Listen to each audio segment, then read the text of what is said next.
Ravi is our first presenter today. I've enjoyed getting to know Ravi in my advisory. I don't teach him, I haven't gotten to, and he's not ever in trouble, so I don't ever see him that way either. So it's been fun to get to know him in advisory.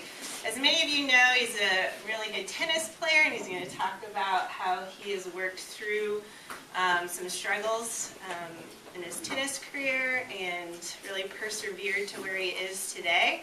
He's also a good student and a very polite, mature young man, and I've enjoyed having him as an advisee. And he is my last advisee to the project, so it's exciting. So without further ado, Ravi.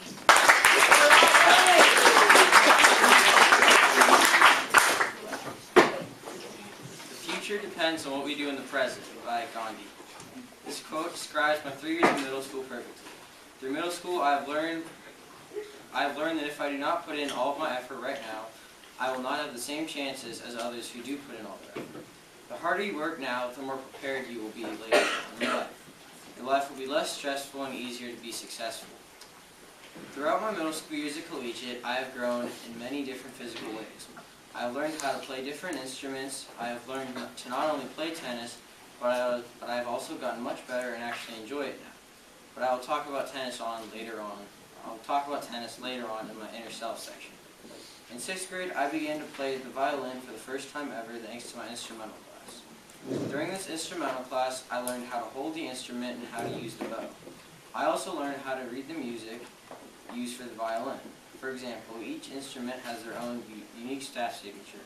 I also learned what to do and not to do in regards to maintaining the quality of your instrument.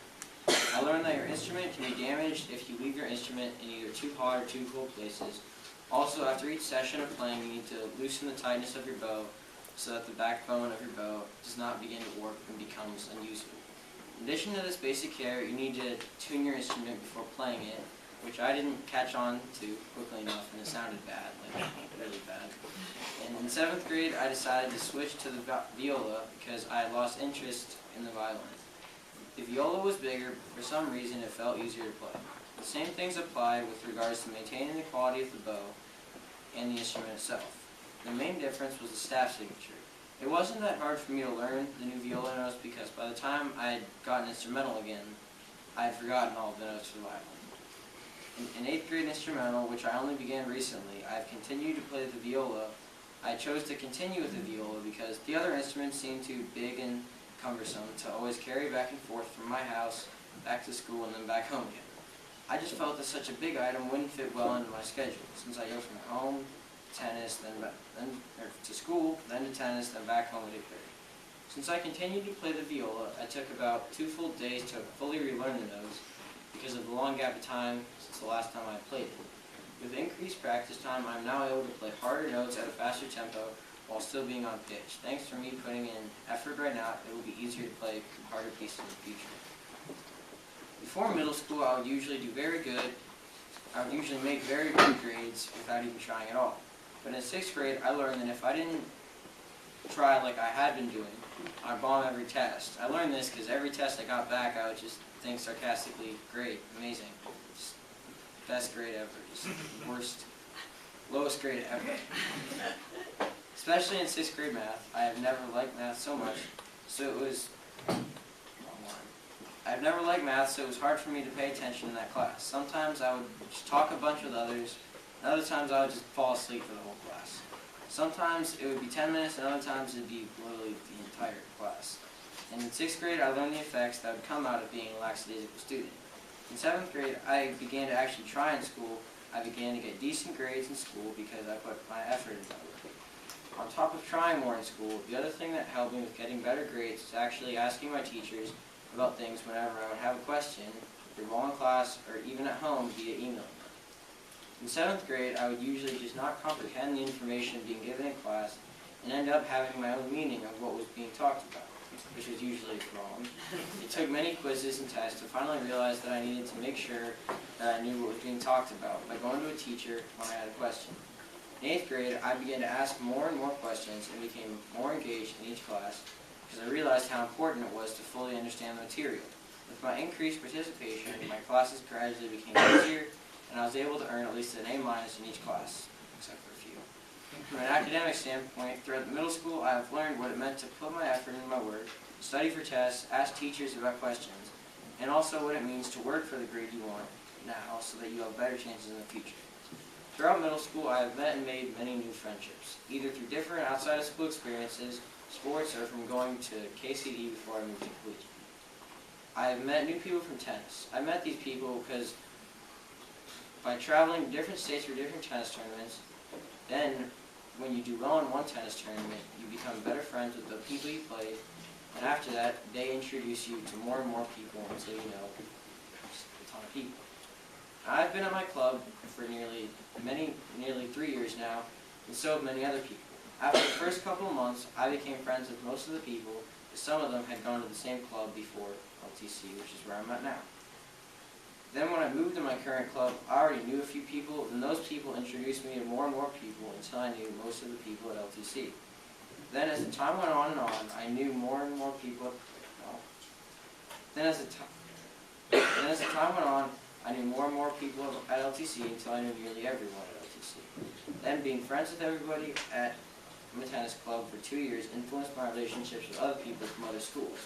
For example, I became friends with a couple of people at LTC that were currently enrolled in a different school than me.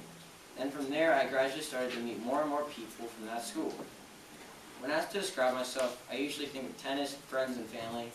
But since I have and will be mentioning my friends and family, I will stick to tennis and how it has changed my outlook on life and taught me many things. I used to play tennis for many hours every day and currently still do, but I haven't always dedicated that much time. When I played tennis in 6th grade, I didn't like it that much at all. I kept playing because my parents kept paying for it, and therefore I didn't want to waste their money. By the end of 6th grade, I was better thanks to the effort I put in, but I still didn't like tennis that much. In 7th grade, my enjoyment began to rise for tennis. I was still playing the same amount of tennis as the previous year, but I actually began to beat other people, and it was not just lots and lots of work. Finally, a result came from all the hard work that was put into my tennis. From there, tennis has gotten more and more fun. Throughout my middle school years, I have been injured in many ways, most of which have hindered my ability to play tennis. My finger is broken from a classmate. I tore a ligament in my elbow. I tried to hop over a big piece of wood and jammed my toe, which left me waddling in a boot like a penguin for 3 weeks. And the list keeps going on. But after getting back to tennis after all these injuries, I saw that other people were progressing faster than me. This taught me that if you do not put in a lot of effort and dedicate many hours from the beginning, you can't hope to achieve the same as others who have put in that effort and time. In 8th grade, tennis has gotten much more fun for me than ever before. Tennis has gotten more fun because I'm beating other people that I couldn't even think to keep up with in 7th grade. Even though through this year I've either been dealing with an elbow injury, tendon injury, and a wrist injury, I found many ways to use the injury as a way of getting better at other aspects of my tennis game. For example, I haven't been able to hit a single thing on the left side of my body, and because of this, I've had to think more and more for different ways to avoid hitting anything there and still work. Now for my dedications.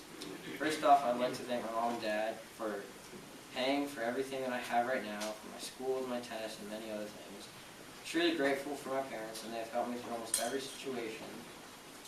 They know how to make me happy when I'm sad, and also how to make me even happier when I'm already happy. Thank you. I'd also like to dedicate this to Madam Hogan. Madam Hogan has not only been my French teacher, but also a good friend ever since 6th grade. She always knows how to keep everyone engaged and happy. She has always taught me that I cannot expect to do well in assessments if I only sit in the back of the class and talk with others the entire time. She also taught me to work hard even when I don't want to, and also how to consistently be engaged and participate for long periods of time. Thank you, Madam. Finally, I'd like to thank my cousins for pushing me to work harder and harder, and even harder in tennis. Without meeting my cousins many times a year and seeing that they're at the international level of competing in tennis, I probably have a much different outlook on how hard tennis can be. But as Gandhi said, you can only do well in the future when you put in the time and effort now. Without my cousins, I would have very different milestones to achieve than what they have achieved. Without my cousins, I would not have milestones to achieve the same thing that they have achieved throughout their lives in tennis. Thank you for listening.